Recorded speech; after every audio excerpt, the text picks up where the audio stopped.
ಪ್ರಿಯ ವಿದ್ಯಾರ್ಥಿಗಳೇ, ಈಗಾಗಲೇ ಗಣಿತ ವಿಷಯಕ್ಕೆ ಸಂಬಂಧಪಟ್ಟಿರುತ್ತೆ.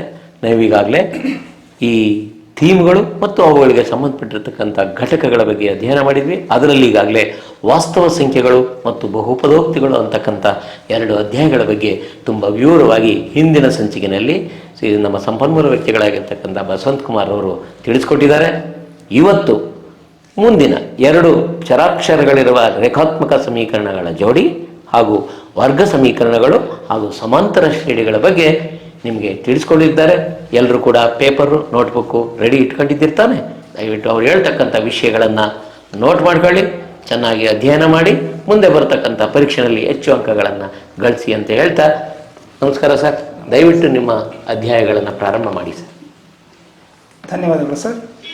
ಇವತ್ತಿನ ಒಂದು ಸಂಚಿಕೆಯಲ್ಲಿ ಮೊದಲನೇದಾಗಿ ಈ 3 ಚಾಪ್ಟರ್ ಏನಂದರೆ 2 ಚರಾಕ್ಷರಗಳ ಸಮೀಕರಣಗಳ ಜೋಡಿಗಳು ಮತ್ತು ವರ್ಗ ಸಮೀಕರಣಗಳು, ಸಮಾಂತರ ಶ್ರೇಣಿಗಳು, ಈ ಒಂದು ಪಾಠದಲ್ಲಿ ಬರ್ತಕ್ಕಂಥ ಪ್ರಮುಖಾಂಶಗಳು ಹಾಗೂ ಪ್ರಮುಖ ಪ್ರಶ್ನೆಗಳನ್ನು, ಎಕ್ಸಾಮಿಗೆ ಬರ್ತಕ್ಕಂಥ ಪ್ರಮುಖ ಪ್ರಶ್ನೆಗಳನ್ನು ಇವತ್ತು ನಿಮಗೆ ಮನದಟ್ಟು ಮಾಡಿಕೊಡಲಿಕ್ಕೆ ಇಚ್ಛಿಸ್ತಾ ಇದ್ದೀನಿ. ಮೊದಲನೇದಾಗಿ ಈ 2 ರೇಖಾತ್ಮಕ ಸಮೀಕರಣಗಳ ಜೋಡಿಗಳು ಪಾಠದಲ್ಲಿ ಒಟ್ಟು 8 ಅಂಕದ ಪ್ರಶ್ನೆಗಳನ್ನು ಕೇಳಲಾಗ್ತದೆ. ನಮಗೆ ಮಾಡೆಲ್ ಪೇಪರ್ ನೋಡಿದಾಗ, ಮಾದರಿ ಪ್ರಶ್ನೆ ಪತ್ರಿಕೆಯನ್ನು ನೋಡಿದಾಗ 8 ಅಂಕಗಳಿಗೆ ಈ ಒಂದು ಪಾಠ ಸೀಮಿತವಾಗಿದೆ ಅಂತಂದೇಳಿ ಗೊತ್ತಾಗತ್ತೆ. ಅದರಲ್ಲಿ ನಿಮಗೆ ಎಲ್ರಿಗೂ ಗೊತ್ತಿರುವಂತೆ 4 ಅಂಕಕ್ಕೆ ಒಂದು ಪ್ರಶ್ನೆ ಗ್ರಾಫ್ ಮೇಲೆ ಇರುತ್ತೆ, ನಕ್ಷೆಯ ಮೇಲೆ ಇರುತ್ತೆ. ಅದನ್ನು ಕೂಡ ಸುಲಭವಾಗಿ ರಚಿಸಲಿಕ್ಕೆ ವಿದ್ಯಾರ್ಥಿಗಳಿಗೆ ಅನುಕೂಲ ಆಗಂತೆ ಅದನ್ನು ಕೂಡ ಇಂಟರ್ಸೆಕ್ಟಿಂಗ್ ಲೈನ್ಸ್ ಅಂದರೆ ಛೇದಿಸುವ ರೇಖೆ ಇರತಕ್ಕಂತಹ ಪ್ರಶ್ನೆಯನ್ನೇ ಕೊಡ್ತಾರೆ. ಮತ್ತು 2 ಅಂಕಕ್ಕೆ ಒಂದು ಪ್ರಶ್ನೆ ಇರುತ್ತೆ, 1 ಅಂಕಕ್ಕೆ ಒಂದು ಪ್ರಶ್ನೆ ಮತ್ತು ಬಹು ಆಯ್ಕೆಯ ಪ್ರಶ್ನೆ ಒಂದಿರುತ್ತೆ. ಒಟ್ಟು 8 ಅಂಕಕ್ಕೆ ಈ ಒಂದು ಪಾಠ ನಮಗೆ ಈ ಮಾದರಿ ಪ್ರಶ್ನೆ ಪತ್ರಿಕೆಯನ್ನು ನೋಡಿದಾಗ ನಮಗೆ ಗೊತ್ತಾಗುತ್ತೆ. ಇನ್ನು 1 ಅಂಕದ ಪ್ರಶ್ನೆ ಹೇಗಿರ್ತವೆ ಅನ್ನೋದನ್ನು ನಿಮಗೆ ಹೇಳೋದಾದರೆ, ಈ 2 ಚರಾಕ್ಷರಗಳಿರುವ ರೇಖಾತ್ಮಕ ಸಮೀಕರಣಗಳಲ್ಲಿ 2 ಲೀನಿಯರ್ ಈಕ್ವೇಷನ್ಸ್ ಇನ್ 2 ವೇರಿಯೇಬಲ್ಸ್ನಲ್ಲಿ ಏನಾಗುತ್ತೆ ಅಂದರೆ, ನಿಮಗೆ ಕಂಡೀಷನ್ ಕೊಟ್ಟಿದ್ದಾರೆ, ಟೆಕ್ಸ್ಟ್ ಬುಕ್ನಲ್ಲೇ ಇದೆ, ಮಾಸ್ಟರ್ಗಳು ಹೇಳಿರ್ತಾರೆ. ಯಾವ ಸಂದರ್ಭದಲ್ಲಿ ಆ 2 ರೇಖೆಗಳು, ಆದರ್ಶ ರೂಪದಲ್ಲಿರ್ತಕ್ಕಂಥ ರೇಖೆಗಳು ಯಾವ ಸಂದರ್ಭದಲ್ಲಿ ಯಾವ ರೀತಿಯಾಗಿರ್ತವೆ ಅಂತಕ್ಕಂತಹ ಒಂದು ಸಂಬಂಧವನ್ನು ಕೊಟ್ಟಿದ್ದಾರೆ. ಆ ಒಂದು ಟೇಬಲನ್ನು ನೋಡಿಕೊಂಡ್ರೆ ನಿಮಗೆ 1 ಅಂಕ ಸಂಪೂರ್ಣವಾಗಿ ಬರ್ತದೆ. ಫಾರ್ ಎಕ್ಸಾಂಪಲ್ ಹೇಳೋದಾದರೆ, ಎರಡು ಚರಾಕ್ಷರಗಳಿರುವ ರೇಖಾತ್ಮಕ ಸಮೀಕರಣಗಳು ಹೇಗಿರ್ತವೆ ಅಂತಂದರೆ, a1x + b1y + c1 = 0, a2x + b2y + c2 = 0 ರೂಪದಲ್ಲಿ ಇರ್ತವೆ ಅಂತಂದೇಳಿ ಎಲ್ರಿಗೂ ಕೂಡ ನಮಗೆ ಗೊತ್ತಿದೆ. ಅಂದರೆ ಈ ರೀತಿಯಾಗಿ a1x + b1y + c1 = 0, a2x + b2y + c2 = 0 ರೂಪದಲ್ಲಿ ಇರ್ತವೆ ಅನ್ನೋದು ಎಲ್ಲರಿಗೂ ಗೊತ್ತಿದೆ. ಇದು ರೇಖಾತ್ಮಕ ಸಮೀಕರಣಗಳು, 2 ಚರಾಕ್ಷರಗಳ ರೇಖಾತ್ಮಕ ಸಮೀಕರಣಗಳ ಜೋಡಿಗಳ ಆದರ್ಶ ರೂಪ. ಇವುಗಳಲ್ಲಿ ಈ ಒಂದು ಅನುಪಾತಗಳನ್ನು ಹೋಲಿಕೆಯ ಮೇಲೆ ಏನು ಟೇಬಲ್ ಇದೆಯೋ ಅದನ್ನು ನೋಡಿಕೊಂಡ್ರೆ 1 ಅಂಕ ಸಂಪೂರ್ಣವಾಗಿ ಬರುತ್ತೆ. ಫಾರ್ ಎಕ್ಸಾಂಪಲ್ ಯಾವ ಸಂದರ್ಭದಲ್ಲಿ ಏನೇನು ಆಗ್ತವೆ ಅನ್ನೋದನ್ನು ಹೇಳ್ಬಿಡ್ತೇನೆ. ಈ ಅನುಪಾತ a1/a2 = b1/b2 but not equals to c1/c2 ಆದರೆ ಅವು ಏನಾಗ್ತವೆ ಅಂದರೆ ಸಮಾಂತರ ರೇಖೆಗಳಾಗ್ತವೆ, ಇರ್ತವೆ ಅಂತಕ್ಕಂಥದ್ದು. a1/a2 is not equals to b1/b2 ಅನ್ನೋದಾಯಿತು ಅಂತಂದರೆ ಅವೆರಡೂ ಕೂಡ ಛೇದಿಸುವ ರೇಖೆಗಳು ಅಂತಕ್ಕಂಥದ್ದು ಗೊತ್ತಿದೆ. ಈ 3 ಅನುಪಾತಗಳು a1/a2 = b1/b2 = c1/c2 ಇವು 3 ಕೂಡ ಈಕ್ವಲ್ ಆದವು ಅಂದರೆ, ಸಮ ಆದವು ಅಂದರೆ ಅವು ಒಂದರಲ್ಲೊಂದು ಐಕ್ಯ ಆಗ್ತಕ್ಕಂಥ ರೇಖೆಗಳು ಅಂತಂದೇಳಿ ನಿಮಗೆಲ್ಲ ಗೊತ್ತಾಗಿದೆ. ಈ ಒಂದು ಕಂಡೀಷನ್ ಮೇಲೆ ನಿಮಗೆ 1 ಅಂಕದ ಪ್ರಶ್ನೆಗಳು ಇರುತ್ತವೆ. ಅಥವಾ ಇವು ಯಾವ ರೀತಿಯಾಗಿರ್ತಕ್ಕಂಥ ಪರಿಹಾರಗಳನ್ನು ಹೊಂದಿರುತ್ತವೆ ಅಂತಕ್ಕಂಥದ್ದನ್ನು ಕೇಳಬಹುದು. ಅಂದರೆ ಛೇದಿಸುವ ರೇಖೆಗಳು ಒಂದೇ ಒಂದು ಬಿಂದುವಿನಲ್ಲಿ ಛೇದಿಸುವುದರಿಂದ ಒಂದೇ ಅನನ್ಯ ಪರಿಹಾರವನ್ನು ಹೊಂದಿರುತ್ತೆ, ಒಂದೇ ಒಂದು ಪರಿಹಾರವಿರುತ್ತೆ. ಸಮಾಂತರ ರೇಖೆಗಳಿಗೆ ಯಾವುದೇ ಪರಿಹಾರಗಳಿರಲ್ಲ, ಐಕ್ಯ ಆಗ್ತಕ್ಕಂಥ ರೇಖೆಗಳಿಗೆ ಅನಂತ ಪರಿಹಾರಗಳು ಹೊಂದಿರ್ತದೆ ಅಂತಕ್ಕಂತಹ ಒಂದು ವಿಚಾರವನ್ನು ನಿಮಗೆಲ್ಲರಿಗೂ ಕೂಡ ಮನದಟ್ಟು ಮಾಡಿಕೊಟ್ಟಿರ್ತಾರೆ. ಆ ಒಂದು ಸಹಸಂಬಂಧದ ಮೇಲೆ ನಿಮಗೆ ಅಂಕಗಳನ್ನು ನೀಡಲಾಗುತ್ತೆ 1 ಅಂಕದ ಪ್ರಶ್ನೆಗಳಲ್ಲಿ. ಈಗ ಅದೇ ರೀತಿಯಾಗಿ 2 ಅಂಕದ ಪ್ರಶ್ನೆ ಸುಲಭವಾಗಿರುತ್ತೆ. ಯಾವುದಾದ್ರೂ 2 ಜೋಡಿ ಸಮೀಕರಣಗಳನ್ನು ಕೊಟ್ಟು, ರೇಖಾತ್ಮಕ ಸಮೀಕರಣಗಳನ್ನು ಕೊಟ್ಟು ಅದನ್ನು ನೀವು ಬೆಲೆ ಕಂಡುಹಿಡಿಯಿರಿ ಅಥವಾ ಬಿಡಿಸಿ ಅಂತ ಕೇಳಿಬಿಡ್ತಾನೆ. ಎಕ್ಸ್ ಮತ್ತು ವೈ ಬೆಲೆಗಳನ್ನು ಕಂಡುಹಿಡಿಯಿರಿ ಅಥವಾ ಈ ಸಮೀಕರಣಗಳನ್ನು ಬಿಡಿಸಿ ಅಂತಂದೇಳಿ ಕೇಳ್ತಾನೆ. ಸುಲಭವಾಗೇ ಇರುತ್ತೆ. ಅದರಲ್ಲಿ ಬರ್ತಕ್ಕಂಥದ್ದು 3 ವಿಧಾನಗಳಿದ್ದಾವೆ: ವರ್ಜಿಸುವ ವಿಧಾನ, ಆದೇಶಿಸುವ ವಿಧಾನ ಮತ್ತು ಕ್ರಾಸ್ ಮಲ್ಟಿಪ್ಲಿಕೇಶನ್. ನಕ್ಷೆ ವಿಧಾನ ಅಂತ ಇದೆ. ಕ್ರಾಸ್ ಮಲ್ಟಿಪ್ಲಿಕೇಶನ್ ತೆಗೆದುಹಾಕಿದ್ದಾರೆ, ಈ ವರ್ಷ ಇಲ್ಲ. ವರ್ಜಿಸುವ ವಿಧಾನ ಅಥವಾ ಆದೇಶಿಸುವ ವಿಧಾನದಿಂದ ಈ 2 ಸಮೀಕರಣಗಳನ್ನು ನೀವು ಬಿಡಿಸ್ಬೋದು. ನಿಮಗೆ ಯಾವುದು ಸುಲಭನೋ ಅದು. ನೀವು ಪ್ರಾಕ್ಟೀಸ್ ಮಾಡಿರೋದು ಯಾವುದು ಅಂದರೆ ವರ್ಜಿಸುವ ವಿಧಾನ ಇದ್ದೇ ಇರುತ್ತೆ. ಫಾರ್ ಎಕ್ಸಾಂಪಲ್ ನಾನು ಅದರಲ್ಲಿ ನಾನು ತೋರಿಸ್ಕೊಡೋದಾದರೆ, ಈಗ ಫಾರ್ ಎಕ್ಸಾಂಪಲ್ 2x + y =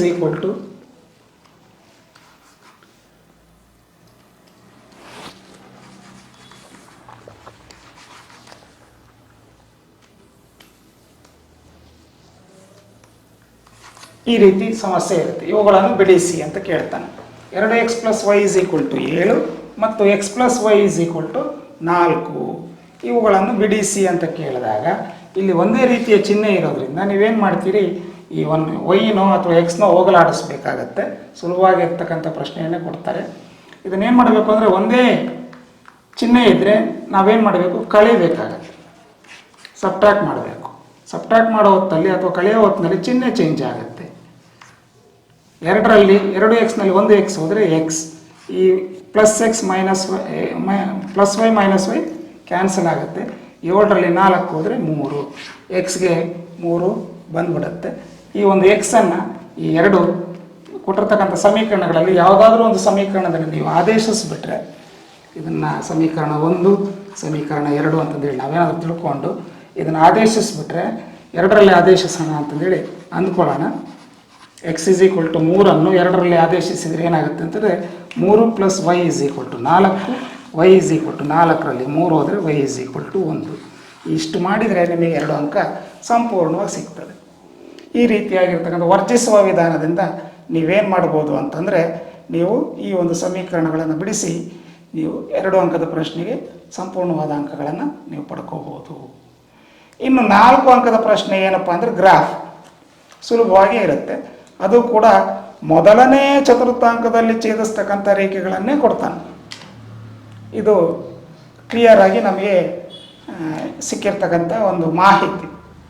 ಮೊದಲನೇ ಚತುರ್ಥಾಂಕದಲ್ಲಿ ಛೇದಿಸ್ತಕ್ಕಂತಹ ಛೇದಿಸುವ ರೇಖೆಗಳನ್ನೇ ಕೊಡ್ತಾನೆ.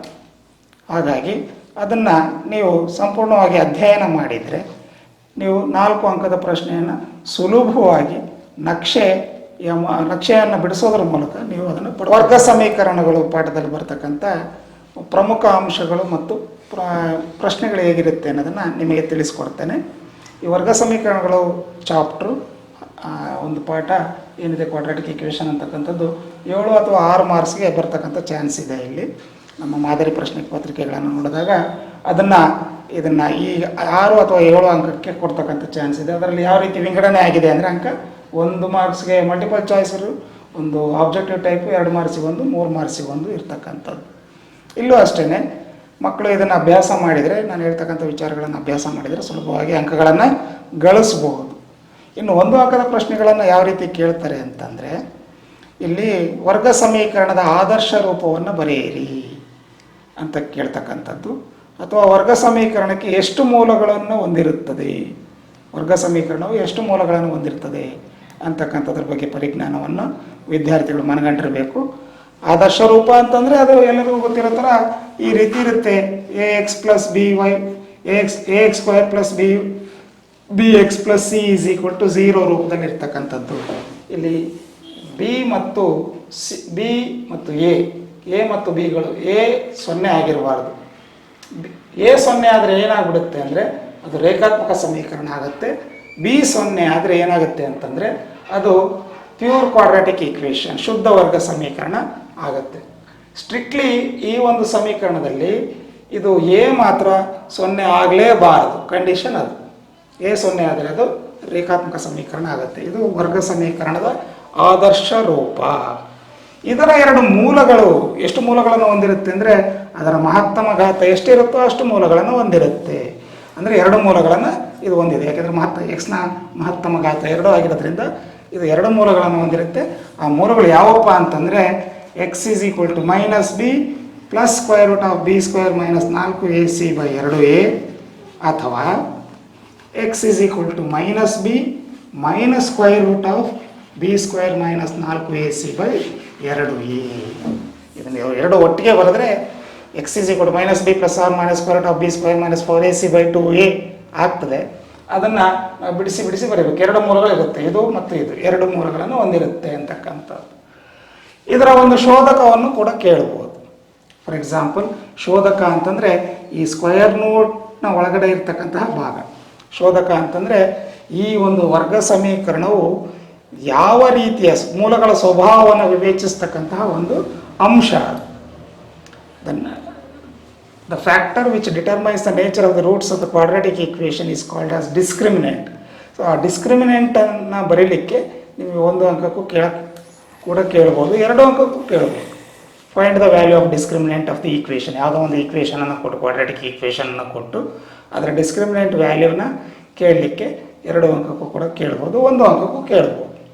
ಡಿಸ್ಕ್ರಿಮಿನೆಂಟ್ ವ್ಯಾಲ್ಯೂ ಅಂತಂದರೆ ಇದೇನೆ, ಅದನ್ನು ಡೆಲ್ಟಾದಿಂದ ಸೂಚಿಸ್ತೀವಿ. Delta is equal to b² - 4ac. ಇದರ ಬೆಲೆಯ ಮೇಲೆ ಈ ಮೂಲಗಳು ನಿರ್ಧಾರ ಆಗಿರ್ತವೆ. ಇದರ ಬೆಲೆ ಅಂದರೆ ಈ ಡೆಲ್ಟಾ ಡಿಸ್ಕ್ರಿಮಿನೆಂಟ್ ಶೋಧಕದ ಬೆಲೆ ಏನಾದರೂ ಕೂಡ 0ಗಿಂತ ಜಾಸ್ತಿ ಇತ್ತು ಅಂತಂದರೆ, ಅಂದರೆ ಧನ ಸಂಖ್ಯೆ ಬಂತು ಅಂತಂದು ಹೇಳಿದರೆ ಅವೇನಾಗಿರ್ತವೆ ಅಂತಂದರೆ ಆ ಮೂಲಗಳು ಧನಾತ್ಮಕವಾಗಿರ್ತವೆ ಮತ್ತು ವಿಭಿನ್ನವಾಗಿರುತ್ತವೆ. ಮೂಲಗಳು ವಿಭಿನ್ನವಾಗಿರುತ್ತವೆ ಮತ್ತು ವಾಸ್ತವ ಸಂಖ್ಯೆಗಳಾಗಿರುತ್ತವೆ ಅಂತಕ್ಕಂಥದ್ದನ್ನು ನಾವು ನೋಡ್ತೇವೆ. ಹಾಗೆಯೇ ಆ ಒಂದು discriminant value of the discriminant is equal to 0, then the roots are real and equal.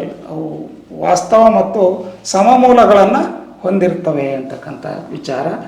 ಆ ಒಂದು ಶೋಧಕದ ಬೆಲೆ ಏನಾದರೂ ಋಣಾತ್ಮಕವಾದರೆ ಅಥವಾ 0ಗಿಂತ ಕಡಿಮೆ ಆದರೆ, ಋಣಾತ್ಮಕ ಅಂದರೆ 0ಗಿಂತ ಹಿಂದೆ ಬರ್ತಕ್ಕಂಥ ಸಂಖ್ಯೆಗಳು, ಇದರ ಬೆಲೆ ಏನಾದರೂ 0ಗಿಂತ ಕಡಿಮೆ ಬಂತು ಅಂತಂದರೆ ಅಂತಹ ಅವುಗಳನ್ನು ನಾವು ಊಹಿತ ಮೂಲಗಳು ಅಥವಾ ಕಲ್ಪಿತ ಮೂಲಗಳು, ಯಾವುದೇ ವಾಸ್ತವ ಮೂಲಗಳಿಲ್ಲ ಅಂತಕ್ಕಂಥದ್ದನ್ನು ನಾವು ಹೇಳ್ತೇವೆ. ಇದು 1 ಅಂಕಕ್ಕೆ ಬರ್ತಕ್ಕಂಥ ಪ್ರಶ್ನೆಗಳಾಗಿರ್ತವೆ. ಇನ್ನು 2 ಅಂಕಕ್ಕೆ ಬರ್ತಕ್ಕಂಥ ಪ್ರಶ್ನೆ ಯಾವ ರೀತಿ ಇರುತ್ತೆ ಅಂತಂದರೆ, ಯಾವುದಾದ್ರೂ ಒಂದು ವರ್ಗ ಸಮೀಕರಣವನ್ನು ಕೊಟ್ಟು x² - x - x = 0 ಇದನ್ನು ಬಿಡಿಸಿ ಅಂತ ತುಂಬ ಸುಲಭವಾಗಿ 4 ಹಂತಗಳಲ್ಲಿ ಬರ್ತಕ್ಕಂಥ ಒಂದು ಉತ್ತರ ಬರ್ತಕ್ಕಂಥ ಒಂದು ವಿಧಾನ ಇದು. ನೀವು ಯಾವ ವಿಧಾನದಿಂದಲಾದರೂ ಬಿಡಿಸ್ಬೋದು. ವರ್ಜಿಸುವ ವಿಧಾನ ಆದರೂ ಮಾಡಿ, ಅಥವಾ ಇದು ಅಪವರ್ತಿಸುವ ವಿಧಾನದಿಂದಲಾದರೂ ಮಾಡಿ, ಅಥವಾ ಪರ್ಫೆಕ್ಟ್ ಸ್ಕ್ವೇರ್ ಮೂಲಕನಾದರೂ ಮಾಡ್ಬೋದು ನೀವು. ಸರಿನಾ? ಒಟ್ಟು ಇದನ್ನು ಬಿಡಿಸಿ ಅಂತ ಕೊಡ್ತಾನೆ, ಸುಮ್ಮನೆ ಡೈರೆಕ್ಟಾಗಿ ಕೊಡ್ತಾರೆ. ಸೂತ್ರದ ವಿಧಾನದಿಂದ ಬಿಡಿಸಿದರೂ ಕೂಡ ನಿಮಗೆ ಮಾರ್ಕ್ಸ್ಗಳು ಕೊಡ್ತೀವಿ ಅಂತಂದೇಳಿ ಹೇಳಿದ್ದಾರೆ. ಒಟ್ಟು ಬಿಡಿಸ್ಬೇಕು ಅಷ್ಟೇ. ನಮಗೂ ಇದನ್ನು ಈ ಒಂದು ವರ್ಗ ಸಮೀಕರಣದ ಮೂಲಗಳನ್ನು ಕಂಡುಹಿಡಿಯಬೇಕು. ಇದರ ಮೂಲಗಳನ್ನು ಕಂಡುಹಿಡಿದ್ರೆ 2 ಅಂಕದ ಪ್ರಶ್ನೆ ಇದಾಗಿರುತ್ತೆ. ಫಾರ್ ಎಕ್ಸಾಂಪಲ್, ಇದನ್ನೇ ನಾನೇನಾದರೂ ಸುಮ್ಮನೆ ಮಾಡ್ತೀನಿ ಅಂತಂದು ತೋರಿಸಿದರೆ ನಿಮಗೆ ಇದನ್ನು ಯಾಕೆ ಬಿಡಿಸ್ಬೇಕು ಅಂದರೆ, ಇಲ್ಲಿ ಏನಾದ್ರೂ ಮೊದಲನೇದು ಮತ್ತು 3ನೇ ಪದವನ್ನು ಗುಣಿಸ್ಕೊಂಬಿಡಿ, ಅಂದರೆ -6x² ಅಂತ. ಇದನ್ನು ಸ್ಪ್ಲಿಟ್ ಮಾಡಬೇಕು ನೀವು. ಅದರ 2 ಫ್ಯಾಕ್ಟರ್ಸನ್ನು ತೆಗಿಬೇಕು. ಅದು ಹೆಂಗಿರಬೇಕು ಅಂದರೆ, ಮಧ್ಯದ ಪದ ಬರೋ ಥರ ನೋಡ್ಕೋಬೇಕು. ಸಿಂಪಲ್ ಆಗಿರೋದನ್ನೇ ತೊಗೊಂಡಿದ್ದೀನಿ. ಇಲ್ಲಿ 3 2 6, ಇದಕ್ಕೆ ಎಕ್ಸ್ ಅನ್ನು ಹಂಚ್ಬಿಡಿ. ನಿಮಗೆಂಥ ಎಕ್ಸ್ ಬೇಕು? -1x ಬೇಕು. ದೊಡ್ಡ ಸಂಖ್ಯೆಯಿಂದ ಚಿಕ್ಕ ಸಂಖ್ಯೆಯನ್ನು ಕಳೆದ್ರೆ ನಿಮಗೆ -1x ಬರುತ್ತೆ. ಅಂದರೆ -3x + 2xನಲ್ಲಿ ಹೋದರೆ -x ಬರುತ್ತೆ. ಇದನ್ನು ಹಾಗೇ ಇಟ್ಕೊಳ್ಳಿ, ಈ 2 ಸಂಖ್ಯೆಗಳನ್ನು ಹಾಗೇ ಇಟ್ಕೊಳ್ಳಿ.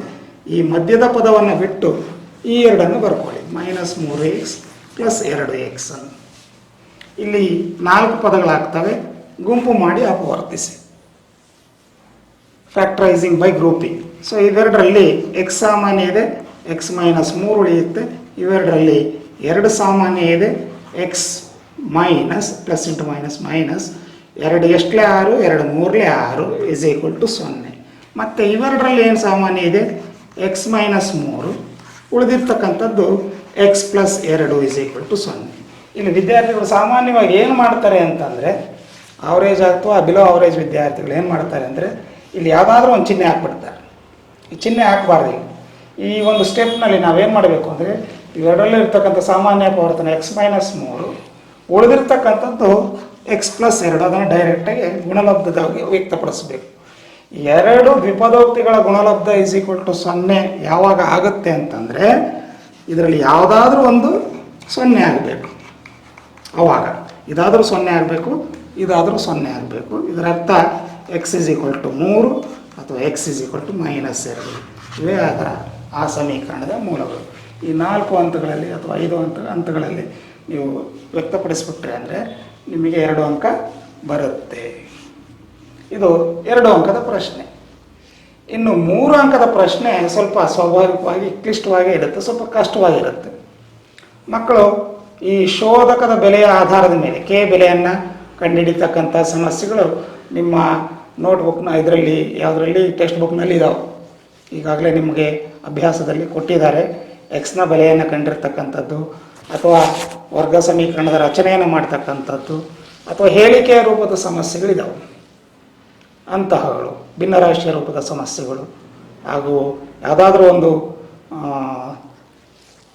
ಸಂಬಂಧವನ್ನು ಕೊಟ್ಟುಬಿಟ್ಟು ವರ್ಗ ಸಮೀಕರಣಕ್ಕೆ ಸಂಬಂಧವನ್ನು ಕೊಟ್ಟು, ಫಾರ್ ಎಕ್ಸಾಂಪಲ್ 2 ಸಂಖ್ಯೆಗಳ ಮೊತ್ತ 2 ಸಂಖ್ಯೆಗಳ ಗುಣಲಬ್ಧ ಕೊಡ್ತಕ್ಕಂಥದ್ದು, ಆ ರೀತಿಯ ಸಮಸ್ಯೆಗಳನ್ನು ಕೊಟ್ಟುಬಿಟ್ಟು ಅಪ್ಲಿಕೇಶನ್ ಲೆವೆಲ್ ಪ್ರಾಬ್ಲಮ್ನು ಕೂಡ 3 ಅಂಕಕ್ಕೆ ನಿಮಗೆ ಕೇಳಲಿಕ್ಕೆ ಚಾನ್ಸ್ ಇದೆ. ಅದರಲ್ಲಿ ಇಂಟರ್ನಲ್ ಚಾಯ್ಸು ಕೂಡ ಕೊಡಬಹುದು. ಇದಕ್ಕೂ ಕೂಡ ಒಂದು ಇಂಟರ್ನಲ್ ಚಾಯ್ಸನ್ನು ಕೊಡಬಹುದು. ಇದು ವರ್ಗ ಸಮೀಕರಣಗಳಿಗೆ ಬರ್ತಕ್ಕಂಥ ಚಾಪ್ಟರ್ನಲ್ಲಿ ಬರ್ತಕ್ಕಂಥ ಇಂಪಾರ್ಟೆಂಟ್ ಆಗಿರ್ತಕ್ಕಂಥ ಪ್ರಶ್ನೆಗಳಿವೆ. ಹಾಗಾಗಿ ಸಮಾಂತರ ಶ್ರೇಣಿಗಳು ಅರ್ಥಮೆಟಿಕ್ ಪ್ರೋಗ್ರೆಷನ್ನಲ್ಲಿ ಬರ್ತಕ್ಕಂಥ ಪ್ರಮುಖ ಅಂಶಗಳು ಏನು ಅಂತಂದೇಳಿ ಇಲ್ಲಿ ನೋಡ್ತಾ ಇದ್ದೀವಿ. ಇದು ನಾನು ಮಾದರಿ ಪ್ರಶ್ನೆ ಪತ್ರಿಕೆಯನ್ನು ಅವಲೋಕನ ಮಾಡಿದಾಗ ಇದು ಮೊದಲನೇ ಮಾದರಿ ಪತ್ರಿಕೆಯಲ್ಲಿ 7 ಅಂಕಕ್ಕೆ ಕೊಟ್ಟಿದ್ದಾರೆ, ಎರಡನೇ ಮಾದರಿ ಪತ್ರಿಕೆಯಲ್ಲಿ 8 ಅಂಕಕ್ಕೆ ಕೊಟ್ಟಿದ್ದಾರೆ. ಇದು 7 ಅಥವಾ 8 ಅಂಕಕ್ಕೆ ಬರ್ತಕ್ಕಂಥ ಚಾಪ್ಟರ್ ಅಧ್ಯಾಯ ಆಗಿರುತ್ತೆ.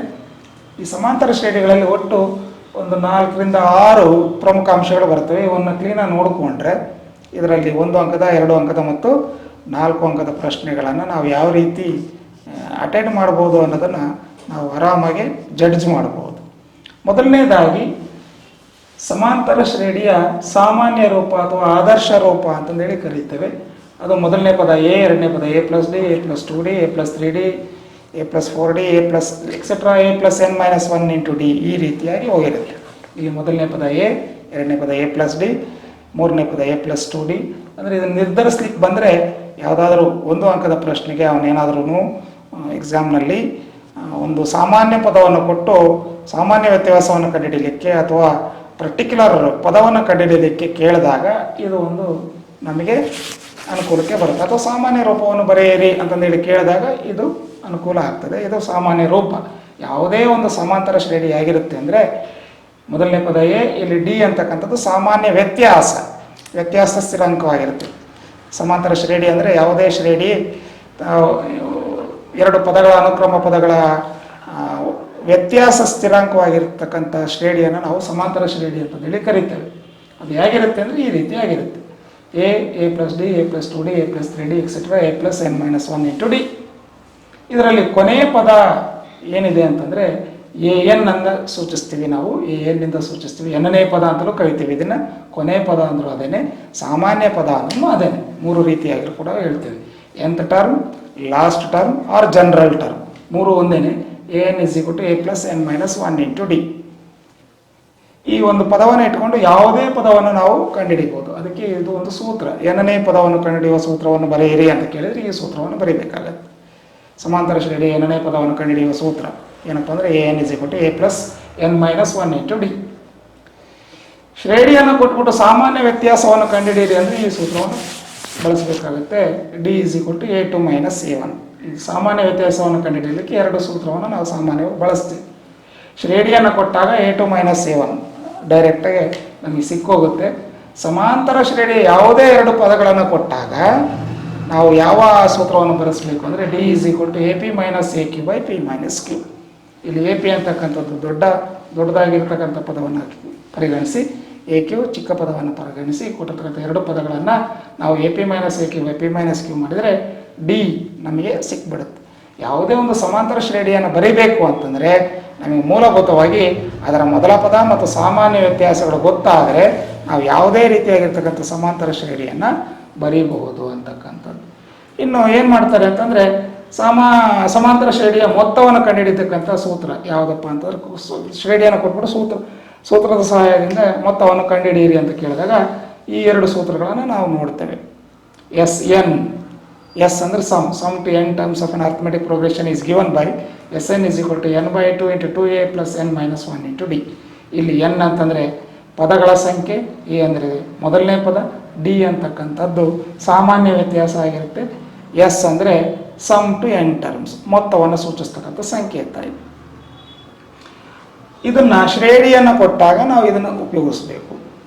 ಅಕಸ್ಮಾತ್ ಯಾವುದಾದ್ರೂ ಮೊದಲನೇ ಪದ ಮತ್ತು ಕೊನೆಯ ಪದವನ್ನು ಕೊಟ್ಟು ಸಮಾಂತರ ಶ್ರೇಣಿಯ ಮೊದಲನೇ ಪದ ಮತ್ತು ಕೊನೆಯ ಪದವನ್ನು ಕೊಟ್ಬಿಟ್ಟು ಸಮಾಂತರ ಶ್ರೇಣಿಯ ಮೊತ್ತವನ್ನು ಕಂಡುಹಿಡಿಯಿರಿ ಅಂತ ಕೇಳಿದಾಗ ಈ ಸೂತ್ರವನ್ನು ಬಳಸಬೇಕಾಗುತ್ತೆ. ಫಾರ್ ಎಕ್ಸಾಂಪಲ್ ಅದು ಯಾವುದಪ್ಪ ಅಂದರೆ Sn is equal to n/2 into a plus an. an ಅಂದರೆ ಕೊನೆಯ ಪದ, ಎಲ್ ಅಂತಲೂ ಬಳಸ್ತಾರೆ. an ಅಂದರೆ ಕೊನೆಯ ಪದ, ಎ ಅನ್ನೋದು ಮೊದಲನೇ ಪದ, a plus an ಅಂತಕ್ಕಂಥ ಸೂತ್ರವನ್ನು ನಾವು ಬಳಸಬೇಕಾಗುತ್ತೆ. ಇದೆಲ್ಲ ಒಂದು ಸಿಗ್ಮಾ ಎನ್ ಅಂತಕ್ಕಂಥ ಒಂದು ಸೂತ್ರ ಇದೆ. ಸಿಗ್ಮಾ ಎನ್ ಅಂತಂದರೆ ಮೊದಲ ಎನ್ ಸ್ವಾಭಾವಿಕ ಸಂಖ್ಯೆಗಳ ಮೊತ್ತ. ಸ್ವಾಭಾವಿಕ ಸಂಖ್ಯೆಗಳು ಕೂಡ ಸಮಾಂತರ ಶ್ರೇಣಿನಲ್ಲೇ ಇರ್ತವೆ. ಫಾರ್ ಎಕ್ಸಾಂಪಲ್ 1, 2, 3, 4, 5 ಇವೆಲ್ಲ ಸಾಮಾನ್ಯ ವ್ಯತ್ಯಾಸ ಒಂದೊಂದು ಬರುತ್ತೆ. ಇನ್ನು ಸಮ ಸಂಖ್ಯೆಗಳು 2, 4, 6, 8, 10 ಇವು ಕೂಡ ಸಮಾಂತರ ಶ್ರೇಣಿಗಳೇ.